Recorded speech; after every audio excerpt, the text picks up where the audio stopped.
Para começar essa viagem, né, para a gente fazer essa viagem aí de 20 anos, eu queria pontuar 3 momentos. Então, e aí 20 anos, tem até um desafio, né, porque eu acho que tem alguns de vocês que 20 anos é muito tempo, mas também tem gente que, quando a Viviane falou, dá para falar dos últimos 20 anos, eu dei uma pensadinha lá nos anos 90, confesso, assim.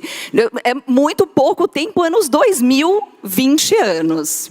Mas vamos lá, acho que tem gente aqui que não, que é anos 2000, é praticamente a vida inteira. Então, acho que para a gente se equilibrar, vamos olhar quem que era o Brasil nos anos 2000. Gente, a situação econômica, a gente estava comemorando 6 anos de Plano Real. A gente estava num momento que a internet comemorava 5 anos. Então, a internet começa no Brasil... em 95, né, onde as grandes operadoras começam a comercializar aí a internet e ter essa opção para o consumidor. E aí, a gente está num momento de estabilidade econômica, não porque o país estava incrível, mas porque a gente tinha passado tantos anos de inflação, que 6 anos de estabilidade tinha uma certa euforia. Então, era um ambiente propício ali para a internet começar e para começar essa interação. Queria chamar a atenção aqui que o brasileiro, ele gosta de pertencer, ele gosta de fazer contato, ele gosta de estar dentro, né? A gente tem aquele sentimento, eu quero estar dentro, eu não gosto de estar fora. E aí, a internet começa com a popularização das salas de bate-papo, que traz isso, que traz esse pertencimento, que traz... E aí a gente vê como isso evolui ao longo do tempo e o papel disso, inclusive, para facilitar as compras. Na sequência, o que motivava a compra quando o comércio eletrônico começa, né? Primeira coisa que eu acho que é interessante olhar é que, nessa época, a gente passava em torno de 7 horas mensais na internet. A gente vai ver qual que é a média hoje em dia, né, em 2019. Os motivadores de compra era poder receber em casa, poder comprar a qualquer hora, que continua aí um diferencial, e essa economia de tempo. Quando a gente olha quais eram os produtos mais vendidos nessa época, a gente tinha a parte de CD, DVD, inclusive VHS, a gente tinha a parte de livros e já começa com a parte de eletrônicos, ainda pequena, mas já começa. E aí, o principal motivo de escolha de um varejista online era se eu conhecia a loja previamente. Então, esse conhecer, ter ido na loja fisicamente, fazia essa escolha. E aí, o dado oficial aqui de EBIT em 2001 é que o faturamento do e-commerce inteiro em 550 milhões, esse valor é valor da época, tá? Ele não está trazido para valor presente. 2010. Onde que a gente está, então, economicamente em 2010? E aí eu gosto dessas 2 capas de revista, porque o tempo entre elas é de 4 anos. E a gente... O que são 4 anos numa história de 20? O que são 4 anos na história de um país? É muito pouco tempo. Então, por mais que tinha uma euforia BRIC, foi uma subida e uma descida muito rápida. E aqui, quando sai essa capa em 2013, ela segura ainda investimentos no Brasil. O mundo lá fora já está olhando... Opa, peraí. Mas ela ainda segura porque a gente tem Copa 2014, Olimpíadas 2016. Então, a gente ainda tem coisas por vir, né? Por isso que não... E aqui, a gente vê o fortalecimento das redes sociais. Com a entrada das novas plataformas de relacionamento social, a gente vê o surgimento das fanpages, né? Tão importante, se a gente voltar, e se a gente for nos eventos aí de há 10 anos, esses eventos estavam falando, você tem que se comunicar com o seu consumidor, você tem que estar lá, você tem que saber o que ele pensa. Hoje em dia, você está lá para vender, não só para se comunicar, né? Também já é uma ferramenta de vendas. E o mobile commerce ou m-commerce, quando eu falo m-commerce aqui, é o mobile commerce. O que são? Todas as transações que são feitas por um dispositivo móvel, seja tablet, seja smartphone, tá? Seja por aplicativo, seja pelo próprio site que você abre no smartphone ou no tablet. Ele é praticamente inexistente, né? O smartphone, ele começa mais forte no final dos anos 2008, 2009, mas ainda o comércio, ele é muito, muito pequeno. E aí o motivador, você acessava mais a internet nessa época, inclusive para olhar e-mail. Quem hoje acessa a internet para olhar e-mail? o e-mail, né? Você precisa saber urgente de alguma coisa, você acessa o e-mail é para ver o detalhe da mensagem que você recebeu ou de uma outra chamada que você recebeu. Depois a gente vai para a parte de o que motivava a compra e preço, claro, continua sendo, mas o comparar preço, ele já passa a ser importante. A opção de eu abrir vários sites ao mesmo tempo e ficar vendo o que está acontecendo. E aqui começa, então, as redes sociais, né, aparecerem como motivadores de compra online. Então, eu ficar sabendo da experiência do consumidor e o que ele está recomendando, ou como ele está experimentando aquele produto, começa a ser importante. E a gente tem aqui uma informação, acho que importante dos anos, dos anos 2010, e a gente vê aqui em 2011, que é a consolidação do long tail. O que é o long tail? Quando a gente faz o agrupamento de todos os varejistas online, a gente tem aqueles que são os principais varejistas, né, que fazem a grande massa das vendas, e a gente tem a cauda longa, que aqui no Brasil ela é muito longa, que é muito importante, porque são muitos de vocês que estão aqui, que estão girando o negócio, que estão fazendo o e-commerce acontecer, mas que eu não sou o principal que estou movimentando o valor mais importante do país. Quando o long tail ele passa de 10%, é um marco importante, porque hoje a gente está falando de marketplace, da consolidação do marketplace. Mas eu só tenho marketplace se eu tiver long tail. Porque senão, quem que vai estar lá dentro do meu site, do meu marketplace, vendendo alguma coisa, né? E aqui, em 2010 também, a gente vê a subida da categoria de moda e acessórios como a categoria mais importante em número de pedidos. Então, a gente vê a importância dessa categoria. Em 2019, então, onde que a gente está hoje? A gente fala de retomada, mas é uma lenta retomada. O brasileiro aprendeu bastante coisa nessa crise. Então, ele aprendeu a se planejar. Não foi uma crise fácil. A gente teve 2 anos de grande retração, somados aí a uma lenta retomada, né? E a gente hoje está vivendo um período onde a gente ainda tem uma instabilidade, ainda passa todo dia pensando o que será que vai acontecer. E o marco, eu acho que de 2018, vem com essa consolidação dos marketplaces, que está todo mundo aí falando de marketplace. E aí a gente tem os números de 2017 mostrando aí já uma importância dessa venda aí de 3 pontas, né? Então, sou eu, o vendedor e o seller. Hoje, o brasileiro já passa 9 horas conectados por dia. Isso é mais que a média nacional, global, desculpa, tá, gente? A média global é de 6 horas e meia, então a gente realmente é conectado, mesmo que a nossa internet não seja das melhores, tá? Quando a gente vai comparar, tanto em termos de conectividade, quanto em termos de custo, a gente sabe que a gente não somos os mais privilegiados. Ou seja, a gente é insistente quando a gente fala de fazer compra online, né? E aqui, desculpa, só um ponto, a gente já começa a ver redes sociais como um dos principais motivadores de compra. E aí desde novembro do ano passado, a gente começou a medir, então, através de quais redes sociais ele chega lá para fazer a compra dele. Motivador de preço continua sendo motivador, mas aí credibilidade, reputação passa a ser muito importante. Então, qual que é a minha imagem? E eu depois vou falar um pouquinho de o que faz parte da construção dessa imagem. Então, pontuado esses 3, trazendo esses 3 aí, o que muda, né? O que mudou nesses 20 anos? O que a gente pode dizer que efetivamente mudou? A primeira coisa é a rota do consumo do e-commerce. Então, a gente vê que o brasileiro, ele fez a rota, ele continua fazendo a rota. Essa rota aqui, gente, o que ela é?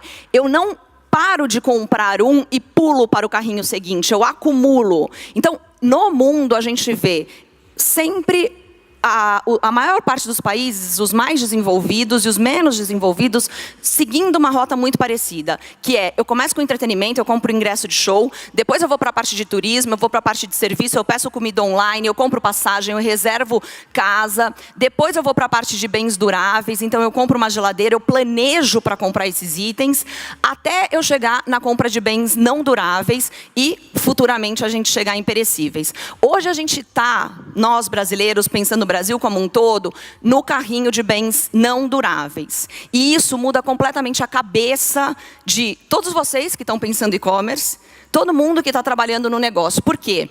O consumo do não durável, ele é imediato, eu quero para já.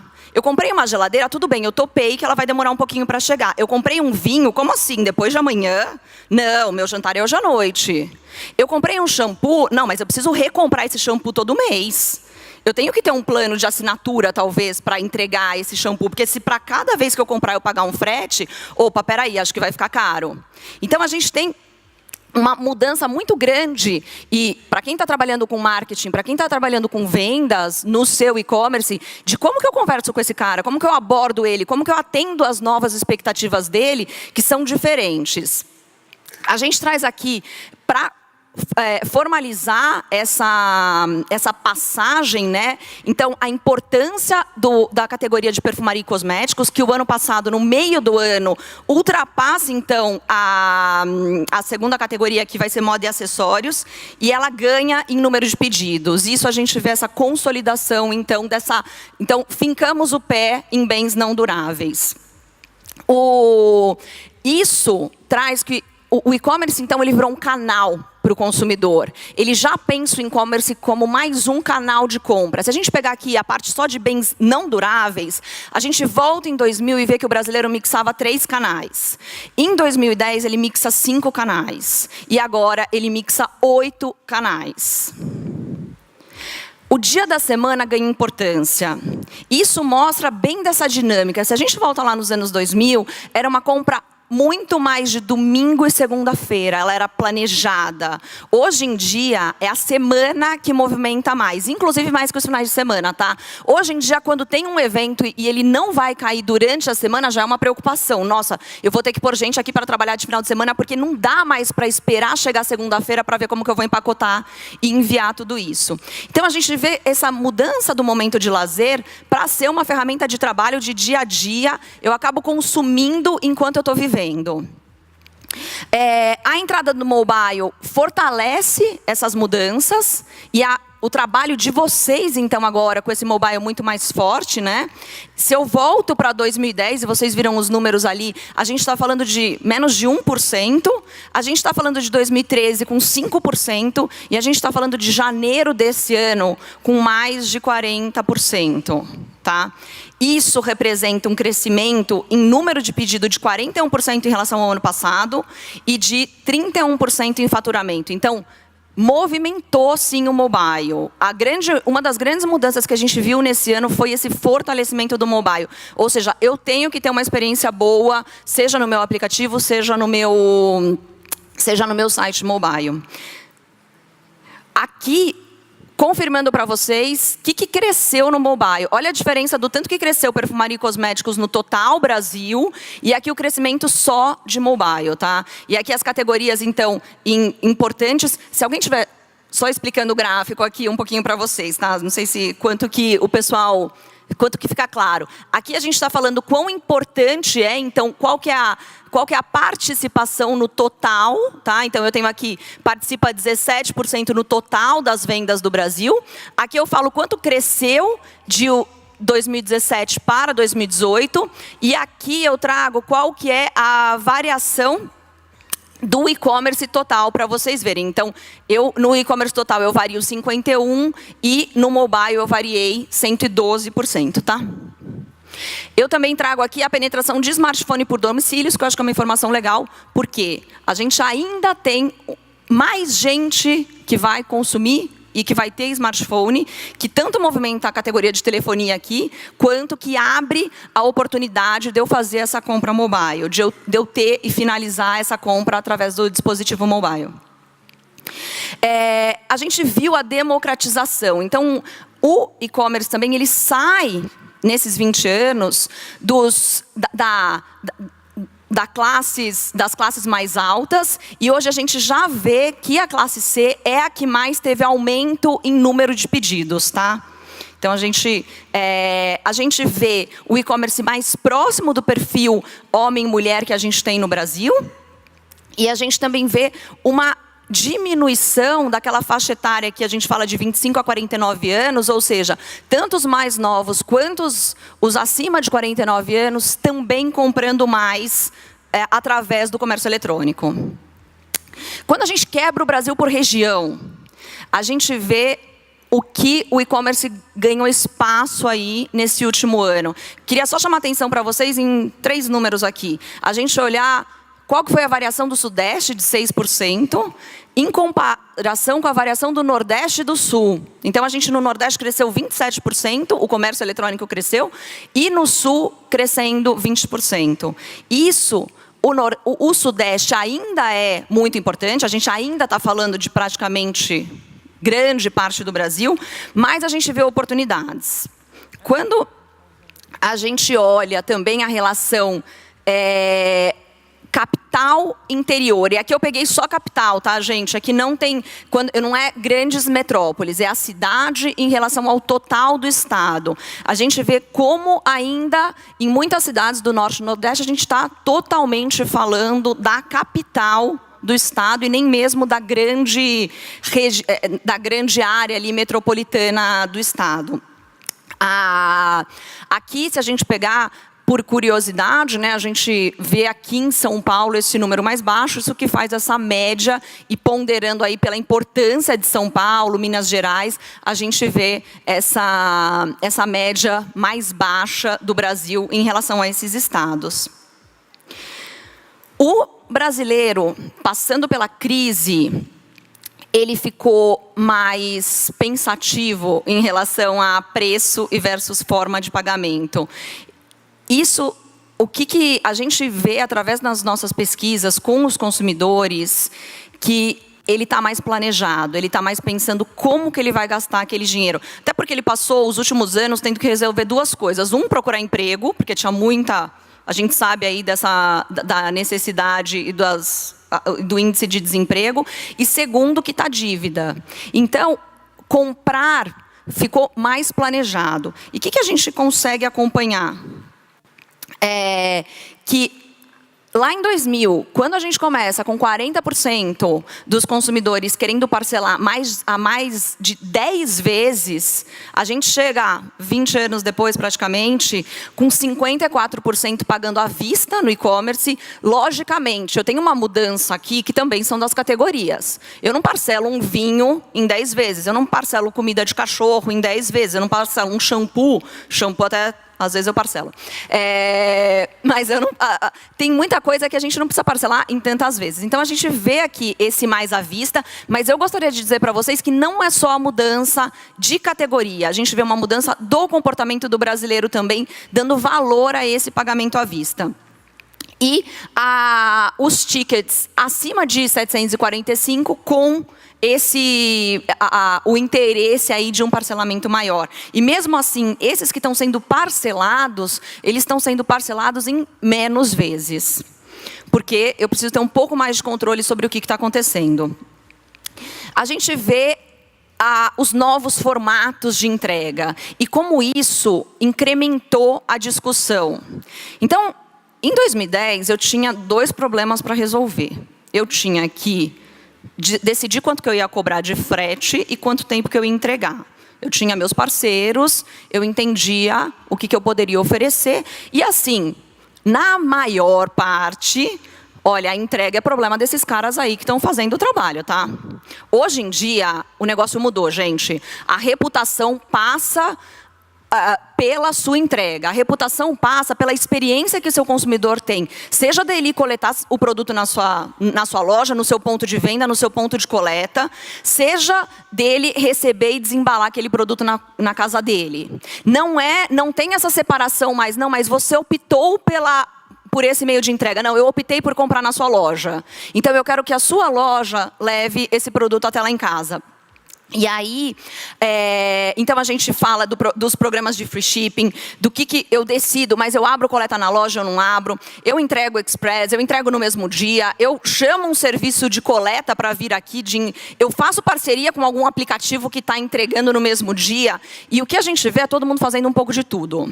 E aí a única chamada de atenção que eu daria aqui é cuidado quando eu faço um pouco de tudo e esqueço de fazer exatamente qual que é meu foco, né? Eu adoro aquela frase, não cair em tentação, porque hoje o e-commerce e o mundo moderno que a gente vive, ele é muito propício a se cair em tentação. Todo dia vocês devem receber a notícia ou o comentário que tem uma coisa mais legal que apareceu e uma forma mais fácil de entregar, e aí te deixa confusa, porque tem várias pessoas aqui te falando, você lá com a sua, não, mas agora eu estou trabalhando bem com esse cara e com esse fornecedor e o processo está indo bem, mas você não tem ainda a moto que passa aqui? Então, olha, o que a gente precisa ter muito hoje é foco e saber o que eu quero. E para saber o que eu quero, eu tenho que estar aqui presente no momento. Senão eu me confundo e tudo que aparecer, eu vou tentar seguir uma tendência. O que a gente pode confirmar aqui foi a volta do frete grátis como importante o ano passado. Eu queria chamar a atenção, porque às vezes a gente olha esse número e fala assim, era frete grátis lá, melhorou e está voltando de novo. Cuidado. Esse frete grátis, ele volta a ser importante no ano passado por algumas diferentes razões. Primeiro, ele volta como uma estratégia de custo de aquisição de novos clientes. A gente teve 10 milhões de pessoas fazendo compra pela primeira vez o ano passado no e-commerce no Brasil. Então, eu tenho um custo para chamar essa pessoa para vir para o e-commerce, e o frete grátis é um gatilho para isso. A outra parte é essa democratização do país, onde eu vou para outras regiões e, às vezes, eu tenho que bancar esse frete para atrair esse consumidor e para chamar esse consumidor das outras regiões. Tá? Então, acho que a discussão do flat ela é bem mais complexa hoje em dia. Para fechar, para fechar essa parte, uma provocação seriam sobre as datas comemorativas. A minha pergunta para vocês, para provocar, é: data comemorativa concentra ou incrementa? Eu vejo muito zum, zum, zum. Uau, fizemos tanto nessa data, essa data foi super importante. O que eu fui dar uma boa olhada nos dados. Gente, Black Friday realmente é o evento do ano. Nos outros eventos, e eu estou aqui no papel de analisar o total e-commerce, tá? Eu não estou analisando o segmento, eu não estou analisando categoria, nem o negócio de cada um de vocês. Aqui, estou chamando a atenção para planejamento. Hoje, também é muito fácil cair em tentação de todas as datas comemorativas. E é muito rápido fazer isso no e-commerce, é muito... É instantâneo, é impulsivo. E se a gente for pegar todos os dias que a gente teve data comemorativa ano passado, que a gente mensurou, e a importância no faturamento do ano, a gente não vê uma diferença muito grande. Tá? Eu estou falando de 22 dias no ano e 26 dias, 22% dos dias do ano e 26% do faturamento. Tem gente se dando muito bem, tem gente incrementando. E eu acho que a pergunta que vocês devem levar para casa é: eu estou incrementando ou eu estou concentrando?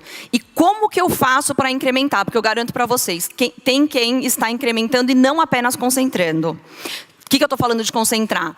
Eu vendo mais aquele dia, mas depois eu não vendo, então, no fundo, eu saio com o mesmo resultado. Tem gente que está saindo com resultado bom, e eu acredito que planejamento é o que faz essa diferença.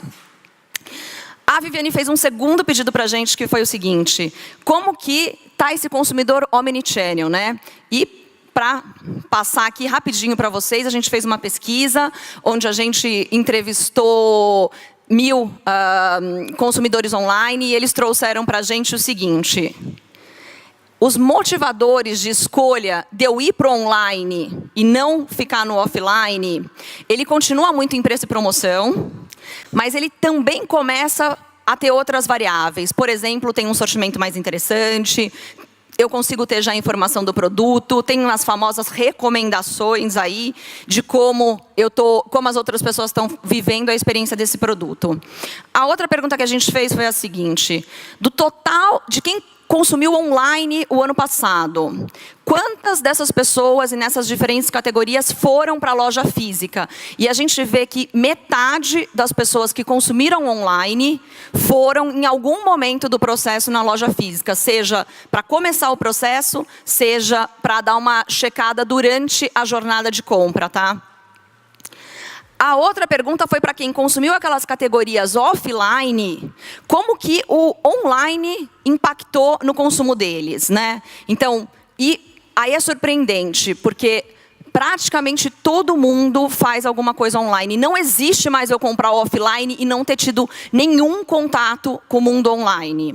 Seja ele através do próprio comércio eletrônico, ou seja através de plataformas digitais. Além disso, aqui a gente compara, quando eu finalizo, então a coluna é onde eu finalizei a compra, né? Como que eu utilizei para pesquisar. Aqui acho que é interessante olhar o seguinte, quem finaliza desktop e finaliza site mobile, geralmente ele pesquisa mais nessa própria plataforma. Quem compra no aplicativo, finaliza no aplicativo, ainda muito o desk e o próprio site mobile para saber do produto antes de finalizar no aplicativo. E os alertas de push, né? 68% falam que lembram e que receberam sim esses alertas, e a gente vê aí uma alta taxa de conversão, de quem clicou para ter mais detalhes e de quem efetivamente comprou depois de receber esse alerta. A grande pergunta que eu imagino que a maior parte de vocês tem é a seguinte, né? Beleza, legal, e o que eu faço amanhã? O que eu levo para casa? Se eu vou lá reunir meu time agora, quais são os tópicos que eu chamo eles para conversar, né? Como que eu gero uma conversa com esse material? Como que eu gero uma conversa com o que eu tenho visto aqui? Acho que vocês devem ter muita lição de casa depois de participar de um evento tão grande, tão cheio de conteúdo como esse. Então, tentei dar meus 50 centavos aqui de contribuição, de forma bem simples. Eu diria, gente, a gente vive num país, mas são muitos continentes. Em termos de diversidade, em termos de estados, pensem Brasil. Tem muita oportunidade que a gente talvez não está vendo. Não é mais on versus off. O que eu vou fazer no on? É on mais off. A gente vê todos os desdobramentos que o mobile trouxe. Então, coloquem no planejamento o mobile. O que eu estou fazendo? E eu acho que é legal aquelas informações ali de como é diferente ainda o comportamento do consumidor em relação ao site mobile e ao aplicativo. E, para finalizar, esse consumo imediato, ele muda o pensamento e a necessidade e o que aquele consumidor está fazendo com o negócio de vocês. O e-commerce do dia a dia, ele é diferente do e-commerce planejado. E quem aqui trabalha com esses bens não duráveis que eu estou comentando, com os perecíveis, com essa necessidade do consumo na hora, no consumo rápido, esse consumidor, a gente precisa entender ele, a gente precisa saber até onde eu consigo ir. Como que eu consigo? Aonde está o limite entre eu ser muito e eu ser eficiente? Aonde está o limite entre fazer sentido e não fazer sentido? Onde que eu começo aqui? Eu começo tendo a consciência que ele é diferente. Essa evolução da rota do e-commerce, eu gosto tanto daquele desenho dos carrinhos, né, que eu vou acrescentando. Ele me fala, e olha o que está acontecendo aqui. Ele já coloca no carrinho muita coisa. Eu tenho que pensar quem é esse cara que coloca tanta coisa assim no carrinho e como que ele vai estar aqui e continuar consumindo os meus produtos. Bom, agradeço a Viviane, agradeço todos vocês.